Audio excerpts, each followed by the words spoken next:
દુનિયામાં અવનવા પ્રકારના રેકોર્ડ્સ બનતા રહે છે, જેના માટે લોકો અતરંગી પ્રવૃત્તિઓ પણ કરતા જોવા મળતા હોય છે.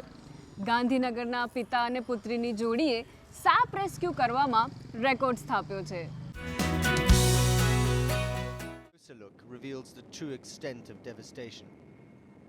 But the real impact of catastrophe on this once prosperous region can only be felt here. સાપને નચાવવાનો નહીં પણ રેસ્ક્યુ કરવાનું કામ કરે છે ગાંધીનગરના પ્રદીપભાઈ અને તેમની પુત્રી ધ્રુવા. પહેલી વાર સાપના સંપર્કમાં તો હું ઘણો નાનો હતો અને પહેલાં મદારી જે સાપ લઈને કરંડિયામાં સાપ લઈને આવતા હતા, મને એ જ વખતે જિજ્ઞાસા થતી હતી કે આ મદારી કરંડિયામાંથી સાપને બહાર કાઢે છે અને પછી એને પોતાના હાથમાં મૂકે છે, અને જો એને નથી કરડતો મને કરડવાનો નથી, મને પહેલેથી સાપમાં રસ જ હતો. એ રીતે પછી સાપ પ્રત્યેનો મારો ડર છે બધો જતો રહ્યો હતો. અત્યાર સુધીમાં મેં અને મારી દીકરીએ થઈને અમે 1500 ઉપર સાપ પકડેલા છે. સાપ પકડ્યા તો નહીં કહીએ, પણ સાપ બચાવેલા છે. સાપને માણસોથી બચાવ્યા છે અને માણસને સાપથી બચાવેલા. બર્ડ રેસ્ક્યુમાં જતો હતો, એ ઘણાને એવું પણ થયું કે ભાઈ સાપ પણ પકડતા હશે, એટલે એમના ઘરે સાપ ક્યારેક આવે તો પછી લોકો કોલ કરવાનું ચાલુ કર્યું. મારામાં પૂરતું નોલેજ હતું અને મને એ નોલેજમાં માહિતગાર કર્યો અમારા ઇન્દ્રોડા પાર્કના શ્રી રસિકભાઈ પટેલ, જે ઇન્દ્રોડા નેચર પાર્કમાં જે એમની જોબ છે, એ મારા ગુરુ છે. અને બીજા મારા સ્નેક લવર ક્લબ ગાંધીનગરના ધર્મેન્દ્રભાઈ ત્રિવેદી સાહેબ. તેમણે ઇન્ડિયા બુક ઓફ રેકોર્ડમાં સ્થાન પ્રાપ્ત કર્યું છે. અને સાપ રેસ્ક્યુ કરવામાં કેવા જોખમો છે, આવો એ પણ જાણીએ. છેલ્લા 3 વર્ષમાં 300થી ઉપર સાપ પકડેલા છે. એ લોકોએ કંઈક 22/11/2020 સુધીનું લીધું. એક 2018થી 22/11/2020 સુધીમાં અમે 300થી ઉપર ઓલમોસ્ટ 370 સાપ અમે બચાવેલા છે.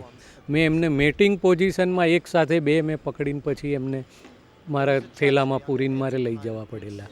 બ્રોન્ઝ બેક ટ્રી સ્નેક કે જે મુખ્યત્વે ઝાડ ઉપર જ રહેતો હોય છે, નીચે નથી આવતો.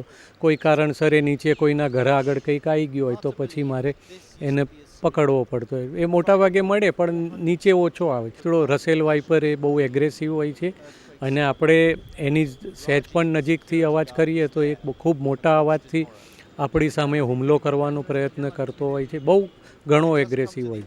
સામે નાગ એ આપણને લાગે કે ફેણ ચડાવીને બેઠો હોય, આપણને એમ કે આ બહુ આક્રમક, પણ મારા અંદાજ મુજબ નાગ છે ને આપણને વોર્નિંગ આપીને પછી સાઈડમાં જતો રહેતો હોય છે. એ ના છૂટકે જ કરડતો હોય છે.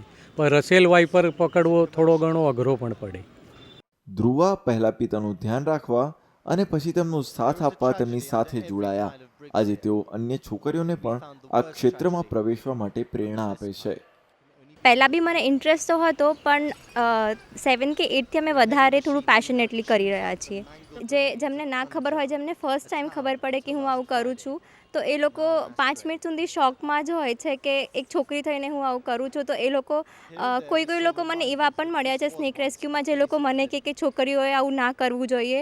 અને ઓન ધી અધર હેન્ડ કોઈ એવા પણ લોકો હોય છે જે મને વધારે મોટિવેટ કરતા હોય છે, ઇન્સ્પાયર કરતા હોય છે કે આવું કરવું જ જોઈએ. રાતના ઘણીવાર 1 વાગે કોલ આવે, 2 વાગે કોલ આવે.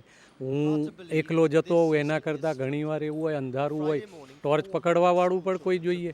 કારણ કે હું જેના ઘેર સાપ નીકળ્યો હોય એમને ટોર્ચ પકડાવું, થોડો સાપ નજીક આવે તો એ લોકો ટોર્ચ ફેંકીને ભાગી જતા હોય, તો અંધારું થઈ જાય તો મને સ્નેક બાઇટ થવાના ચાન્સીસ વધી જાય.